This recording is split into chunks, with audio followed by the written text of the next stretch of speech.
डूबी हुई धरा पर फैला जुझार। चोरी चोरा के वीरों ने, चोरी चोरा के वीरों ने रचा नया इतिहास। चोरी चोरा के वीरों ने रचा नया इतिहास।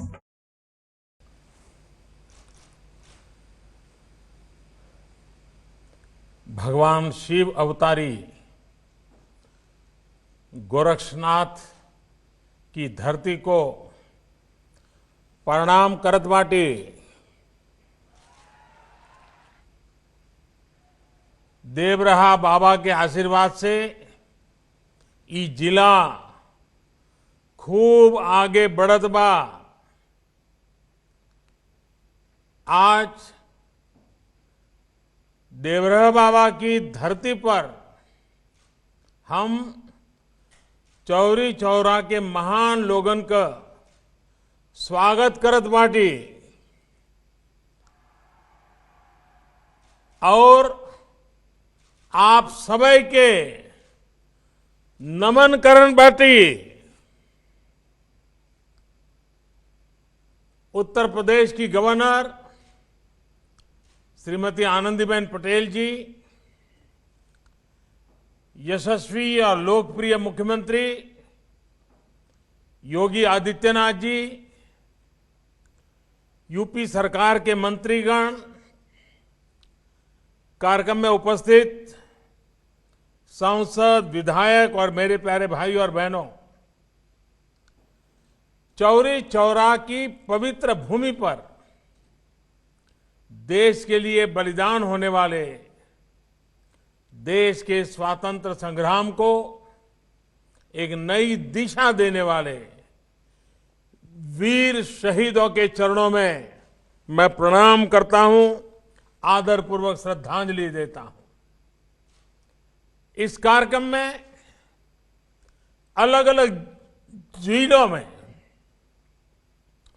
शहीदों और स्वतंत्रता संग्राम सेनानियों के परिजन भी उपस्थित है। अनेक स्वतंत्रता सेनानियों के परिवार आज ऑनलाइन भी जुड़े हैं। आप सभी का भी मैं अभिनंदन करता हूं, आदर करता हूं।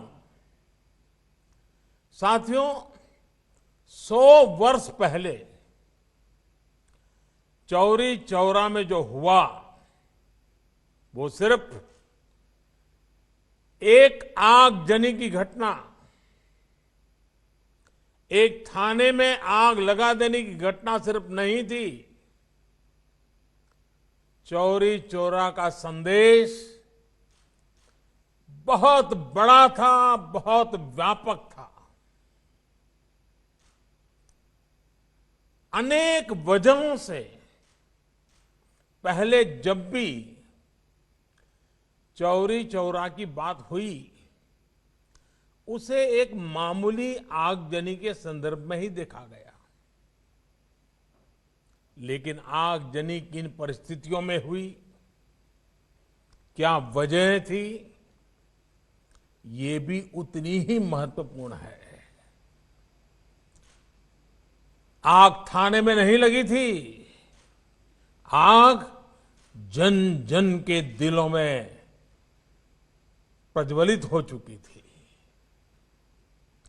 चौरी चौरा के ऐतिहासिक संग्राम को आज देश के इतिहास में जो स्थान दिया जा रहा है, उससे जो जुड़ा हुआ प्रयास हो रहा है, वो प्रशंसनीय है। मैं योगी जी, उनकी पूरी टीम को इस काम के लिए बधाई देता हूं। आज चौरी चौरा की शताब्दी पर एक डाक टिकट भी जारी किया गया है। आज से शुरू हो रहे ये कार्यक्रम पूरे साल आयोजित किए जाएंगे। इस दौरान चौरी चौरा के साथ ही हर गांव, हर क्षेत्र के वीर बलिदानियों को भी याद किया जाएगा। इस साल जब देश अपनी आजादी के 75वें वर्ष में प्रवेश कर रहा है, उस समय ऐसे समारोह का होना इसे और भी प्रासंगिक बना देता है। साथियों, चौरी चौरा देश के सामान्य मानवी का स्वतः स्फूर्त संग्राम था। ये दुर्भाग्य है कि चौरी चौरा के शहीदों के जितनी चर्चा होनी थी, बहुत अधिक चर्चा नहीं हो पाई। इस संग्राम के शहीदों को, क्रांतिकारियों को इतिहास के पन्नों में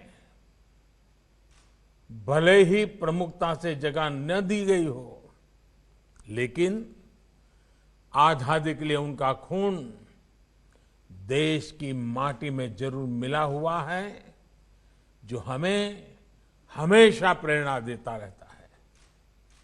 अलग अलग गांव, अलग अलग आयु, अलग अलग सामाजिक पृष्ठभूमि, लेकिन एक साथ मिलकर वो सब मां भारती की वीर संतान थे। आजादी के आंदोलन में संभवतः ऐसे कम ही वाक्य होंगे, ऐसे कम ही घटनाएं होगी जिसमें किसी एक घटना पर 19 स्वतंत्रता सेनानियों को फांसी के फंदे पे लटका दिया गया हो। अंग्रेजी हुकूमत तो सैकड़ों स्वतंत्रता सेनानियों को फांसी देने पर तुली हुई थी, लेकिन बाबा राघवदास और महामना मालवीय जी के प्रयासों की वजह से करीब करीब 150 लोगों को फांसी से बचा लिया गया था। इसलिए आज का दिन विशेष रूप से बाबा राघवदास और महामना मदन मोहन मालवीय जी को भी प्रणाम करने का है, उनका स्मरण करने का है। साथियों, मुझे खुशी है कि इस पूरे अभियान से हमारे छात्र छात्राओं, युवाओं को प्रतियोगिता के माध्यम से भी जोड़ा जा रहा है। हमारे युवा जो अध्ययन करेंगे, उससे उन्हें इतिहास के कई अनकहे पहलू पता चलेंगे।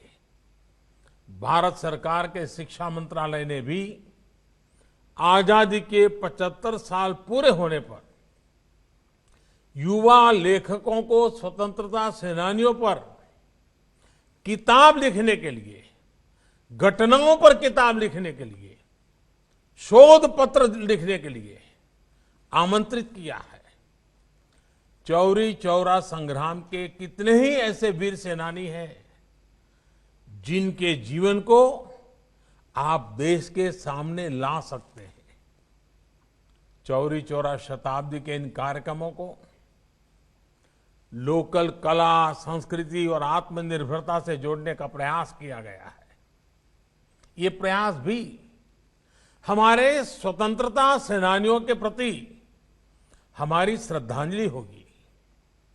मैं इस आयोजन के लिए मुख्यमंत्री योगी आदित्यनाथ जी को और यूपी की सरकार की भी सराहना करता हूं।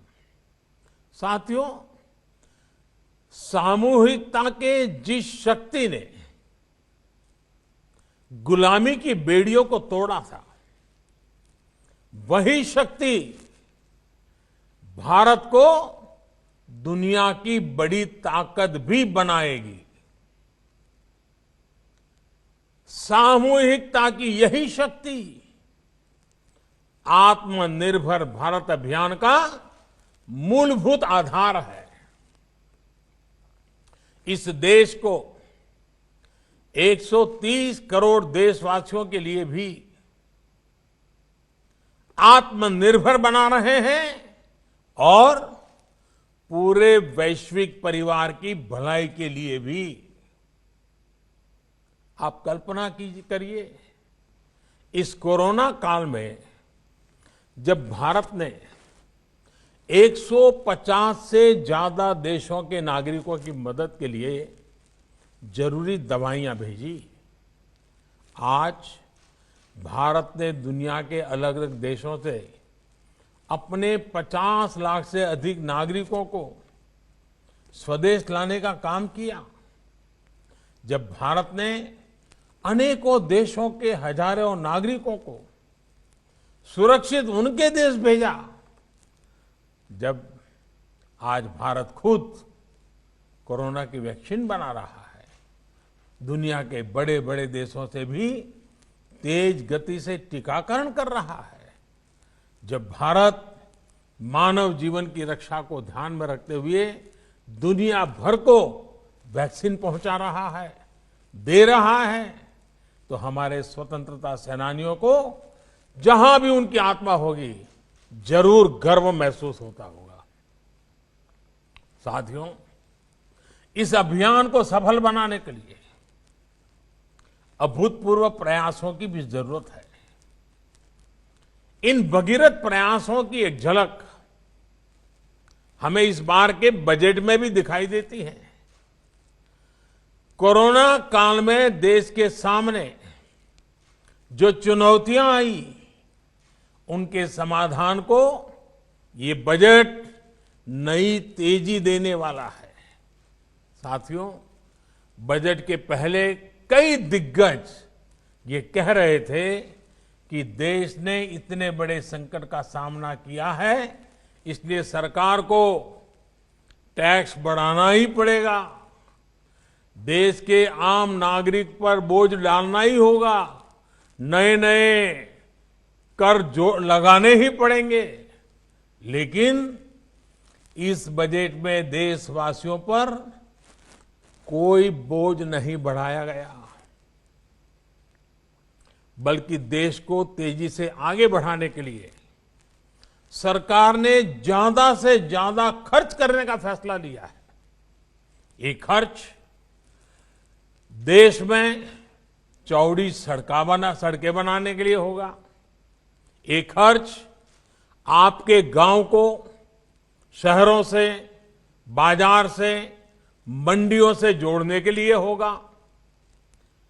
इस खर्च में पुल बनेंगे, रेल की पटरियां बिछेंगी, नई रेल चलेगी, नई बसें भी चलाई जाएगी, शिक्षा, पढ़ाई लिखाई की व्यवस्था अच्छी हो, हमारे युवाओं को ज्यादा अच्छे अवसर मिले, उसके लिए भी बजट में अनेक फैसले लिए गए हैं।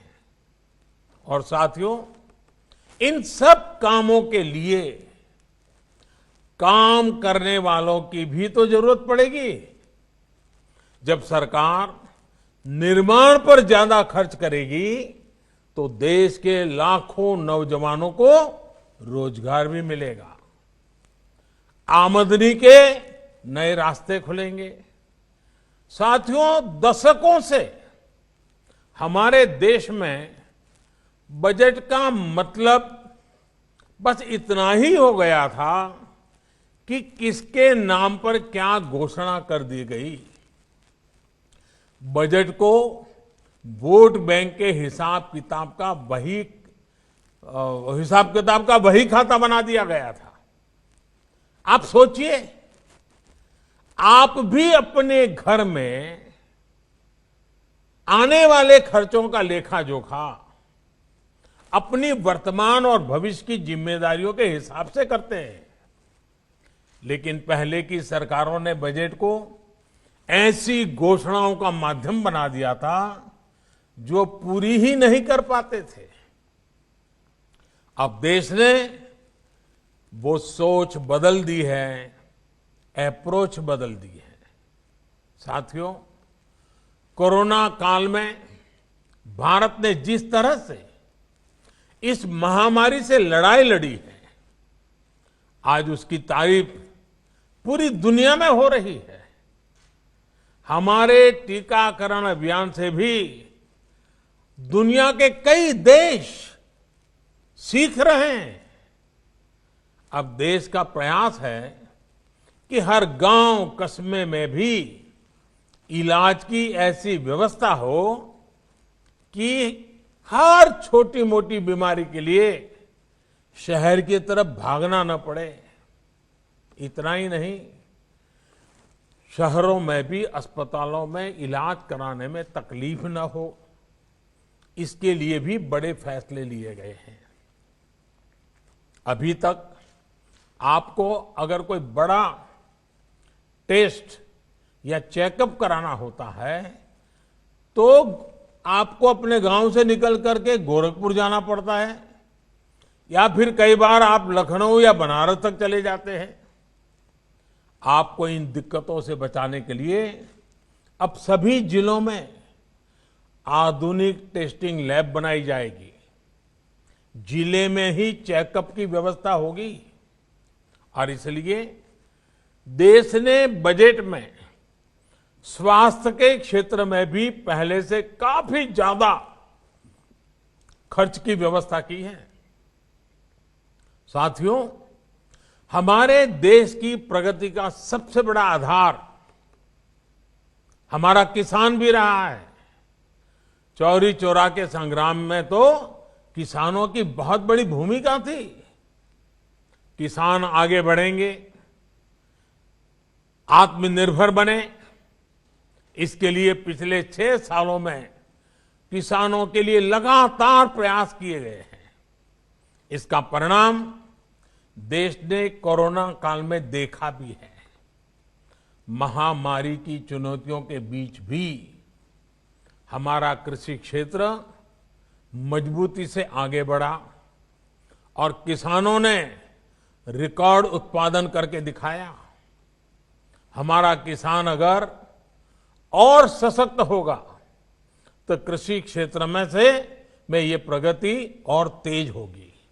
इसके लिए इस बजट में कई कदम उठाए गए हैं। मंडियों किसानों के फायदों का बाजार बने, इसके लिए 1000 और मंडियों को इनाम से जोड़ा जाएगा। यानी मंडी में जब किसान अपनी फसल बेचने जाएगा तो उसे और आसानी हो जाएगी। वो अपनी फसल कहीं भी बेच सकेगा। इसके साथ ही ग्रामीण क्षेत्र के लिए इंफ्रास्ट्रक्चर फंड को बढ़ाकर 40,000 करोड़ रुपए कर दिया गया है। इसका भी सीधा लाभ किसान को होगा। ये सब फैसले हमारे किसान को आत्मनिर्भर बनाएंगे, कृषि को लाभ का व्यापार बनाएंगे। यहां यूपी में जो केंद्र सरकार ने जो प्रधानमंत्री स्वामित्व योजना की शुरुआत की है, वो भी देश के गांवों के विकास में अहम भूमिका निभाने वाली है। इस योजना के तहत गांव की जमीनों, गांव के घरों का कागज गांव के लोगों को दिया जा रहा है। जब अपनी जमीन के सही कागज होंगे, अपने घर के सही कागज होंगे, तो उनका मूल्य तो बढ़ेगा ही, बैंकों से बहुत आसानी से कर्ज भी मिल जाएगा। गांव के लोगों के घर और जमीन पर कोई अपनी बुरी दृष्टि भी नहीं डाल पाएगा। इसका बहुत बड़ा लाभ देश के छोटे किसानों को, गांव के गरीब परिवारों को होगा। साथियों, आज ये प्रयास किस तरह देश की तस्वीर बदल रहे हैं, गोरखपुर खुद में इसका बहुत बड़ा उदाहरण है। क्रांतिकारियों की ये धरती कितने ही बलिदानों का गवाह ये क्षेत्र, लेकिन पहले यहां क्या तस्वीर होती थी? यहां कारखाने बंद हो रहे थे, सड़कें खस्ता हाल थी, अस्पताल खुद में बीमार हो गए थे। लेकिन अब गोरखपुर खाद कारखाना फिर से शुरू हो रहा है। इसमें किसानों को भी लाभ होगा और युवाओं को रोजगार भी मिलेगा। आज गोरखपुर में एम्स बन रहा है। यहां का मेडिकल कॉलेज और अस्पताल हजारों बच्चों का जीवन बचा रहे हैं। पिछले कई दशकों से यहां इंसेफेलाइटिस, जिसका उल्लेख अभी योगी जी ने किया, बच्चों का जीवन निगल रही थी। लेकिन योगी जी के नेतृत्व में गोरखपुर के लोगों ने जो काम किया, अब उसकी प्रशंसा दुनिया की बड़ी बड़ी संस्थाएं कर रही हैं। अब तो देवरिया, कुशीनगर, बस्ती, महाराजगंज और सिद्धार्थनगर में भी नए मेडिकल कॉलेज बन रहे हैं। साथियों, पहले पूर्वांचल की एक और बड़ी समस्या थी।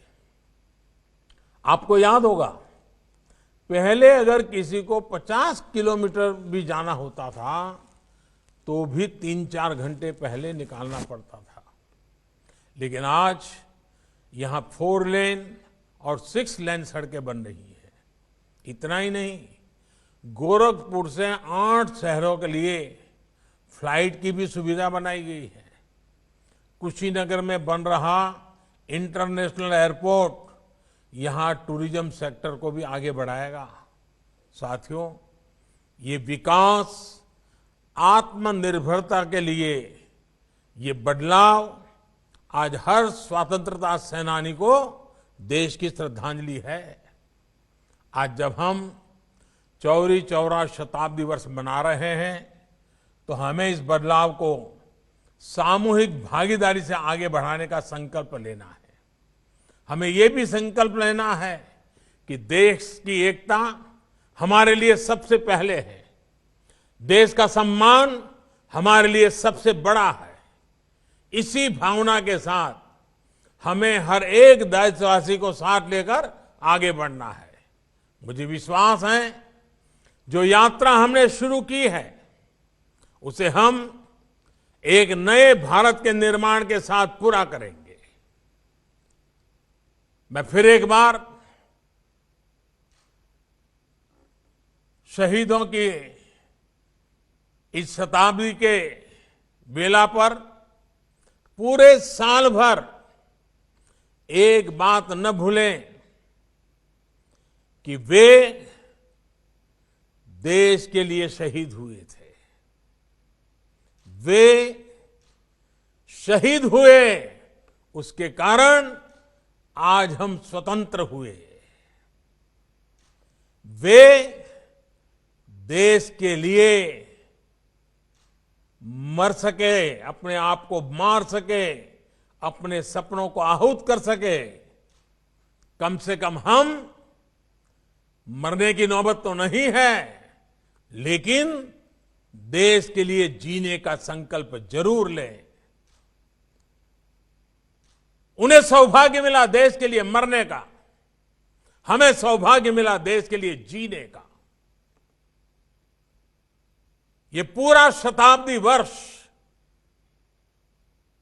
चौरी चौरा के शहीदों का स्मरण करते हुए ये हमारे लिए संकल्प का वर्ष बनना चाहिए। हमारे लिए सपनों को साकार करने का वर्ष बनना चाहिए।